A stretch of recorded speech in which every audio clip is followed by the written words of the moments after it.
Paramashivoham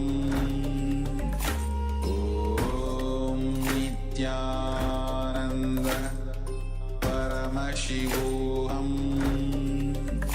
Om Nithyananda Paramashivoham Om Nithyananda Paramashivoham Om Nithyananda Paramashivoham Om Nithyananda Paramashivoham Om Nithyananda Paramashivoham Om Nithyananda Paramashivoham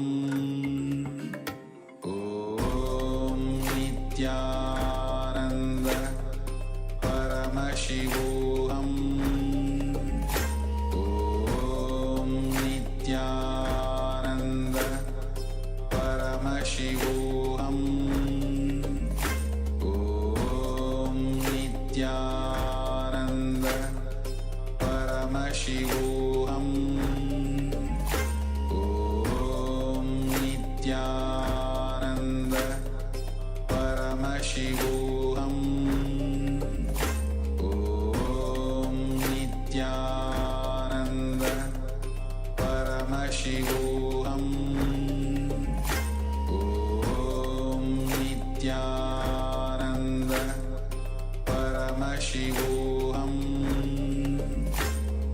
Om Nithyananda Paramashivoham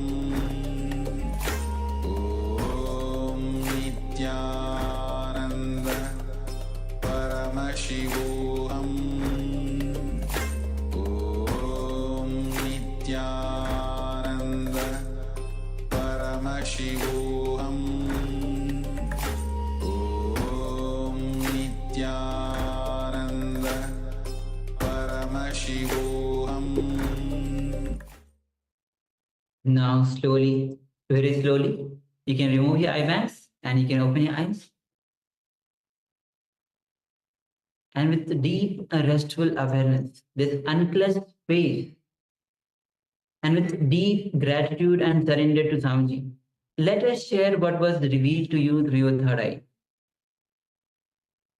Take a moment and share, and understand that the moment you start manifesting these powers, seeing pictures blindfolded, of course, this is one of the rarest powers that Swamiji is giving.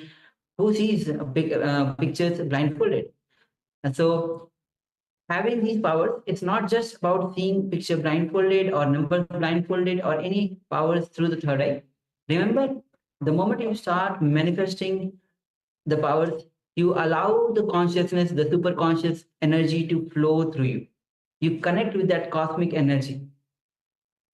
And the moment you start to unclutch, go on unclutching, you remove your self-doubt, self-hatred, self-denial, and you go beyond the worries that you have. You go beyond the fears that you are struggling with. The moment you start connecting with that superconscious energy, all the fears, all the worries that you have just gets washed away. When that flood of just superconscious energy lands into you. Yes, so take a moment and start sharing what was revealed to you through your third eye. Swamiji is a very beautiful example of how when you are enlightened, the inner space becomes like 1 million acre. And when, as a normal person, suppose you have a 10 acre of land where some crops are growing, rice is growing, pulses are growing, some other crops are growing in that 10 acre of land. When you that superconscious, you establish in that superconscious energy, your inner space becomes like 1 million acres. So that 10 acre is negligible or insignificant in front of that 1 million acre of inner space. So events there, but it doesn't disturb you anymore. So when you allow Swamiji's energy to flow through you, you grow your inner space. you allow that superconscious energy to land. And all the worries, all the fears that you are struggling with will not even be disturbing, will be negligible in front of that vast superconscious energy. So take a moment and share.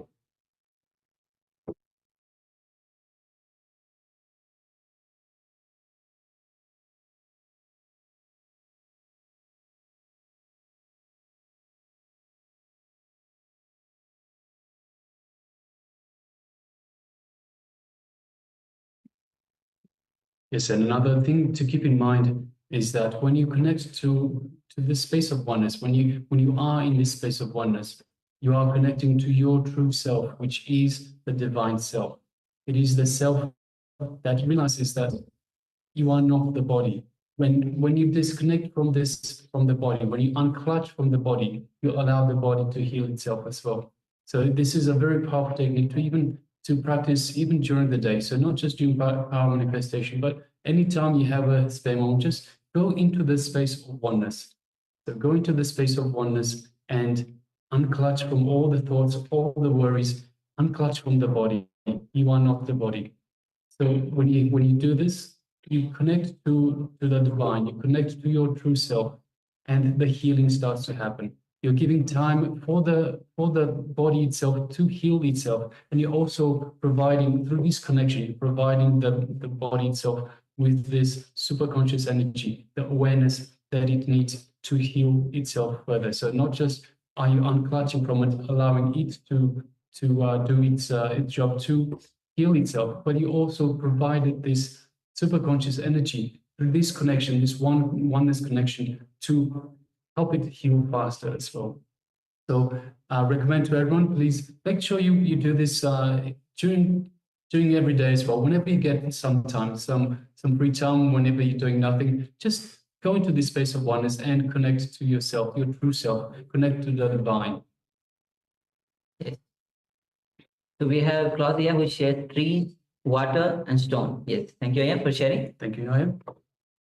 Also requesting Ma Lichika, if you have taken part, please do share. And also Ma Amtavandi, welcome for joining us.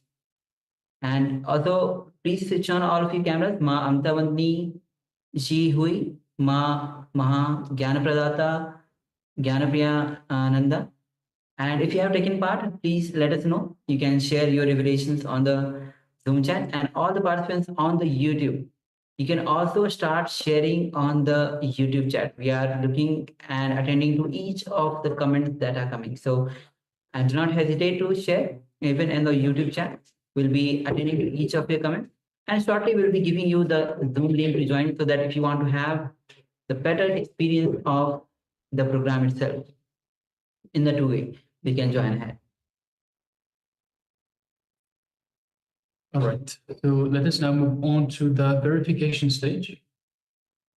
So let us display the image once again. And it is a beautiful image of the Wall of China, the Great Wall of China. It's a beautiful, beautiful image, as it is one of the longest structures, if not the longest structures in the world. It is actually a structure that can be seen directly from the moon. So and from space. So the astronauts have looked down and recognized the structure itself, as it spans a large portion of the country. So yes, now let us have a look at the sharing. So Klaus Aya shares trees, water, and stone. So we definitely have trees and a lot of stone. It is a structure made out of big stones. So yes, we definitely have the trees, we definitely have the stone, and of course we have the mountains themselves that the structure is built on, which are also stone. We don't see the water here, but yes, we definitely have trees and stones here. Thank you very much for sharing, Klaus Aya, and congratulations for manifesting this power. Yes, great. So now we'll be moving on to the second round of this manifestation. So again, you can go ahead and cover your eyes with the blindfold or the piece of cloth. And requesting the other participants that have not taken part in this power manifestation, please take part. So this is your time with the divine. This is your time to build, to strengthen this connection, this feeling connection, this space of oneness with Paramashiva, this space of oneness and feeling connection with the Supreme Pontiff of Hinduism, with Swamiji himself. So requesting, please take part in these power manifestations and let us manifest this power of the third eye. Yes. So as you sit with your head, neck, spine in a straight line. As day before yesterday or yesterday we had seen, the moment you sit with your head and spine in a straight line, you are in a weightless state, balanced state. So as you sit with your head and spine in a straight line, you facilitate the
I bless you all. Let you all open all your three eyes and manifest the powers of Mahasadashiva. Om Nithyananda Paramashivoham. Om Nithyananda. Yes, sorry for the technical glitch. And you can again, you can cover your eyes. You can go ahead and cover your eyes with the blindfold. We are entering into the second round of the power manifestation. Swami says very beautifully, the more power manifestation, the more nirvikal samadhi. The more power manifestation, the more restful awareness. So as you sit with your head, neck, spine in a straight line, remove all your self-doubts. Unclutch from every single thought that is coming up. Just be aware. Do not engage yourself. Do not get carried away by any of your thoughts that is coming. Whether the thought to move your hand, just do not engage with that thought. Whether you want to move out of your seat where you're sitting, just let it pass. Just be aware of the thoughts without engaging with those thoughts. Whether it is a thought of a worry, just be aware. Do not get engaged by that thought of worry, or even a thought of worries or any anger that is coming up. Just be aware and unclutch from every single thought. Unclutch from even the word unclutch. Then you enter in a space of that pure unclutched space where Paramashiva, the superconscious energy, the restful awareness is there.